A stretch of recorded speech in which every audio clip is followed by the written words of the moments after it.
Victor দাসে compromise কৰি কেতিয়া ওলাই নাহে সেইটো সকলোৱে বুজি পোৱা উচিত।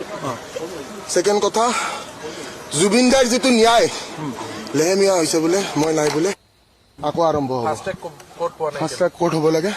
মই যিষাৰ কথা কৈছোঁ যে মই জুবিন গাৰ্গৰ ভক্ত, আৰু ভক্ত হিচাপে মই যিখিনি কৰিব লাগে মই সেইখিনি কৰিয়ে যাম।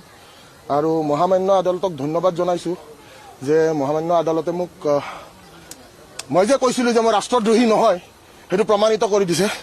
এটা কথা সকলোৱে বুজি পোৱা উচিত যে মানুহ যেতিয়া বিপদত পৰে সকলো অকলশৰীয়া হয়, কোনো ওচৰত নাথাকে। এই কথাষাৰ চাগে মোতকৈ বেছি কোনেও বুজি নাপাব। আপুনি এষাৰ কথা কৈছে যে গৰিমা বৌ অকলশৰীয়া, আজিৰ পৰা গৰিমা বৌ অকলশৰীয়া হ'ব নালাগে। ভিক্টৰ দাসে কেতিয়াও নাভাবে, অকণমান আজি ফূৰ্তি হৈ আছে। তো মইতো কৈছোঁৱে, মই আগতেও কৈছোঁ, হাজাৰবাৰ কৈছোঁ, মই ৰাষ্ট্ৰদ্ৰোহী নহয়। সকলোৱে গম পায়, চতুৰ্থ স্তম্ভই গম পাইছিল। আশা কৰিছিলোঁ দুটামান টক শ্ব' হ'ব বুলি, কিন্তু কোনেও টক শ্ব'ও নকৰিলে।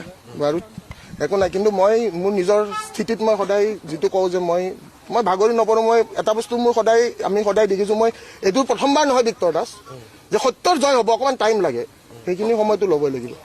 তেতিয়া মোক বাইকখিনি লাগিব, আপোনালোকৰ বাইকখিনি মোক লাগিব, আৰু প্লাছ আপোনালোকৰ ভিজুৱেলছখিনি লাগিব। কাৰণ সিদিনাখন পাথৰ আপোনাৰ পুলিচেহে দলিয়াইছে, ভিক্টৰ দাসে দলিয়া নাই। সেইখিনি ভিজুৱেলছ মোক লাগিব। কিন্তু অকল আপোনাক বহিব দিয়া হৈছিল, মোক অকল বহিব দিয়া হৈছিল। আৰু সিদিনাখনৰ ভিজুৱেলছখিনি আপোনালোকৰ মোৰ লাগিব এটা কাৰণতে, কাৰণ সিদিনাখন ভিক্টৰ দাসে মানুহক বচাই আছিলে লাঠি চাৰ্জৰ সময়ত। আই হোপ সকলোৰে মনত আছে। সিদিনাখনৰ ভিজুৱেলছখিনি এবাৰ আকৌ ৰিপিটেড বজাব